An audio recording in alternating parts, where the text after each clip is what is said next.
travel far this morning? Too far to be patient of delay now. So, perhaps it's the weight of your purse that worries you. Errol Flynn wasn't just a movie star, he was a Hollywood legend.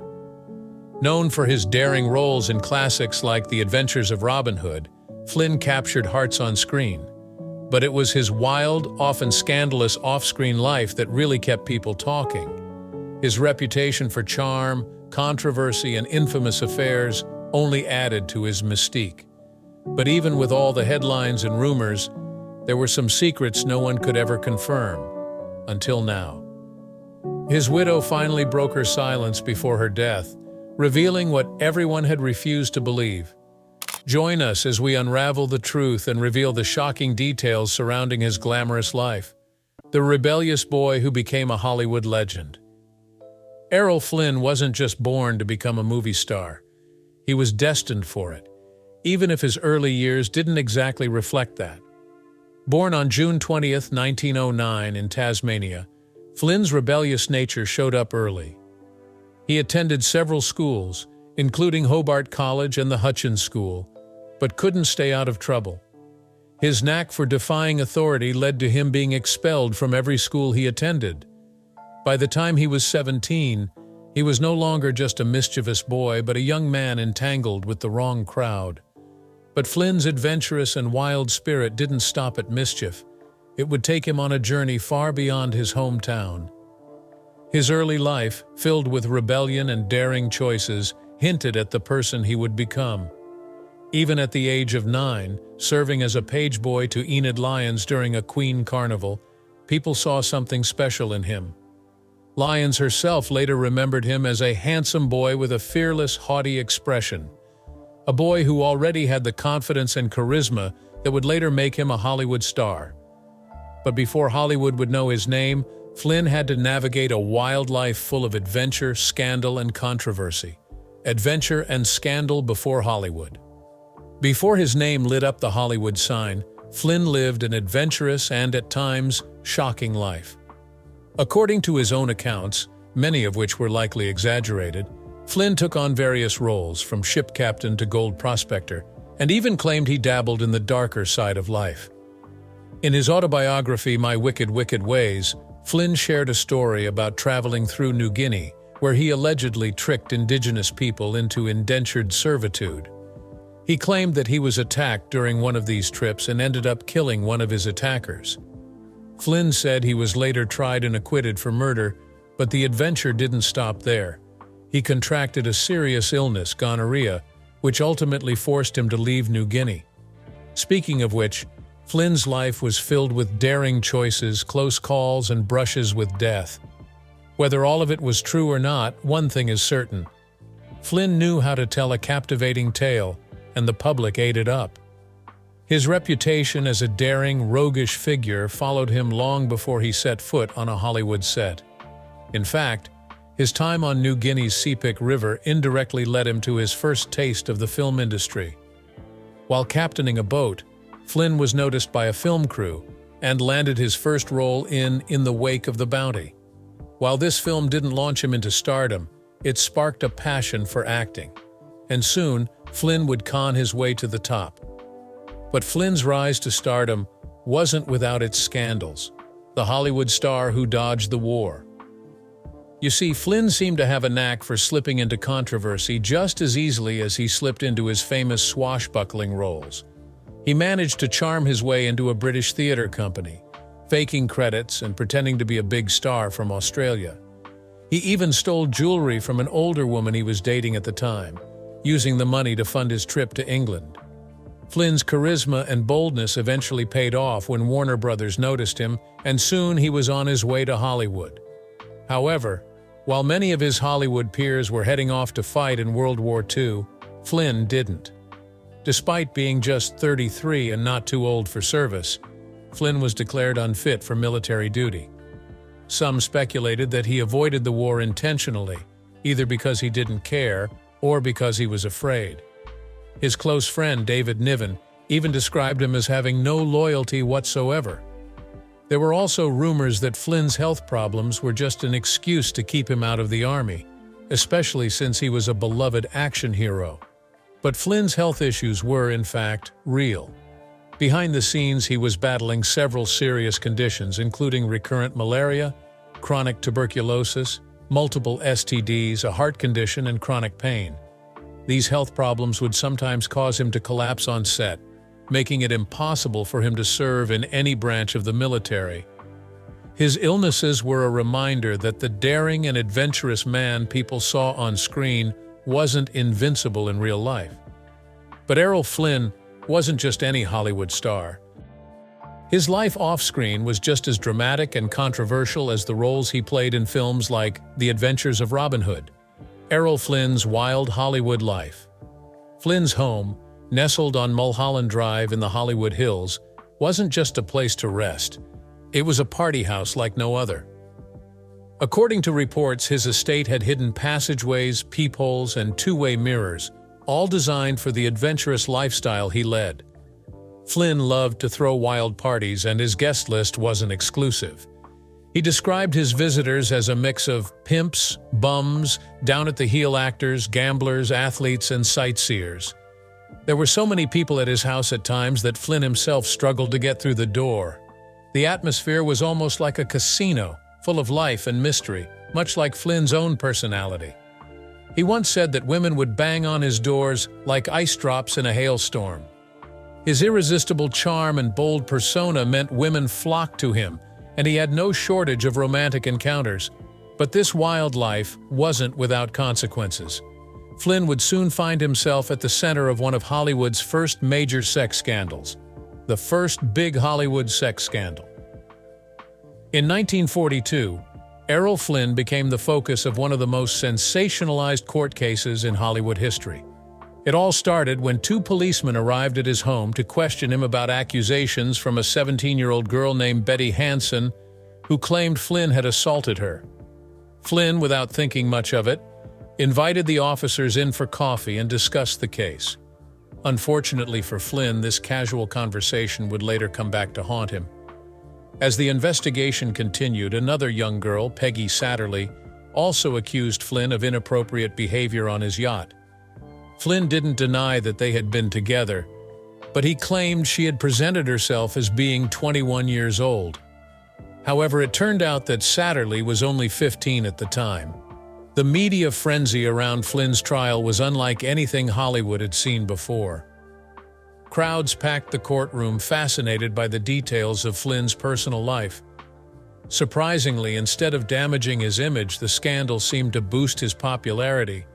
His reputation as a charming rogue only grew stronger, and the phrase "in like Flynn" became popular as a cheeky way to describe someone who could quickly and easily find success.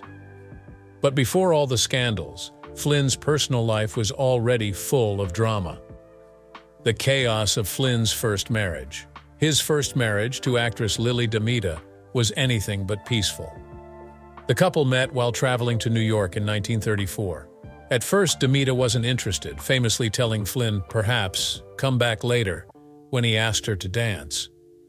But once they reconnected in Hollywood, their romance took off quickly, and they were married by 1935. However, their marriage was far from smooth. They were known for their explosive arguments, earning them the nickname the Battling Flynns.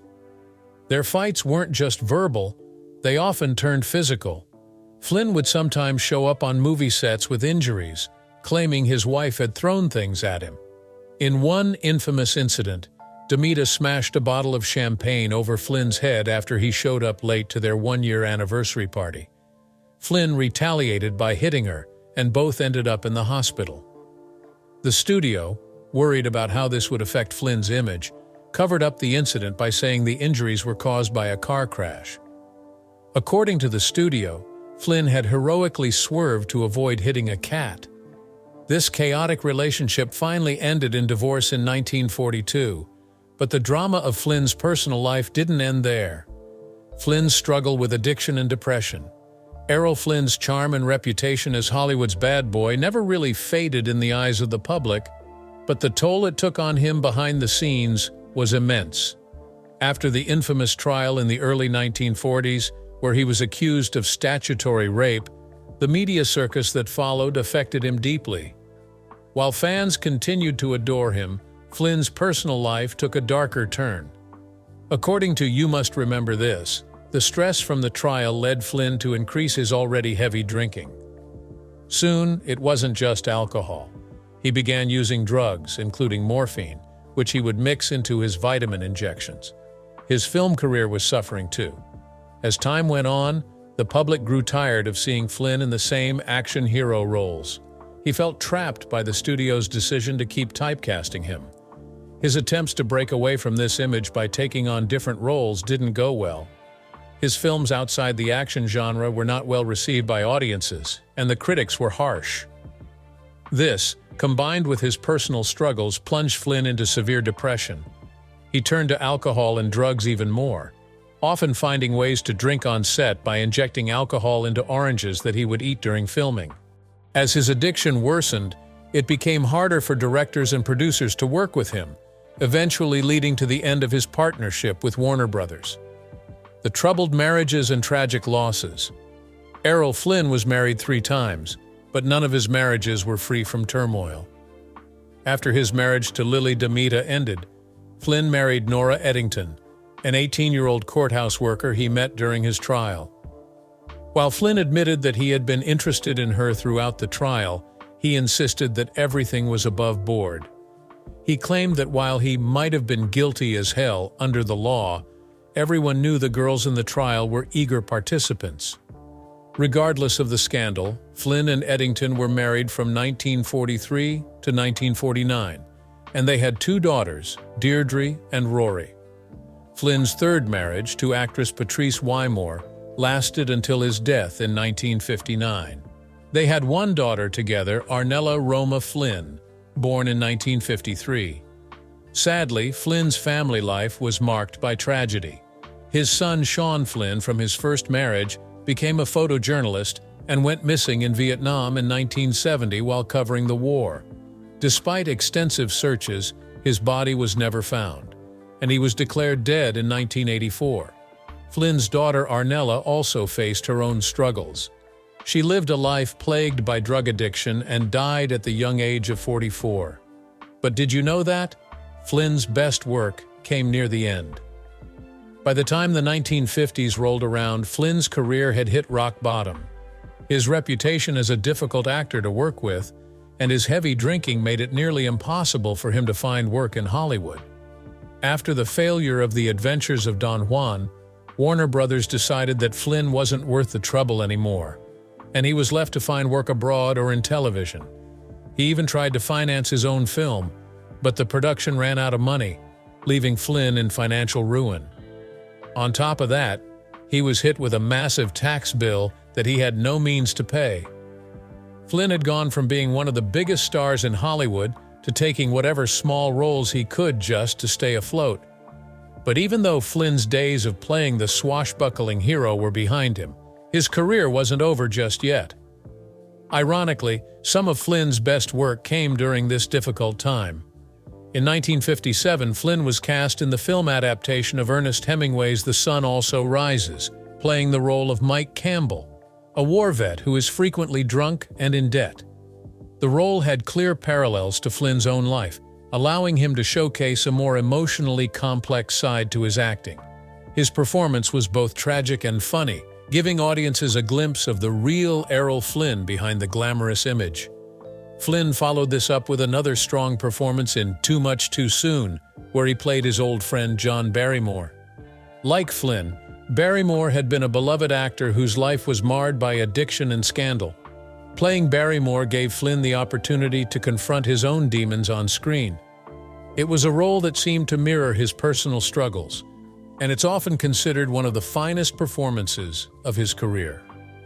Errol Flynn's final journey. In 1946, Errol Flynn was still riding high, both in fame and fortune.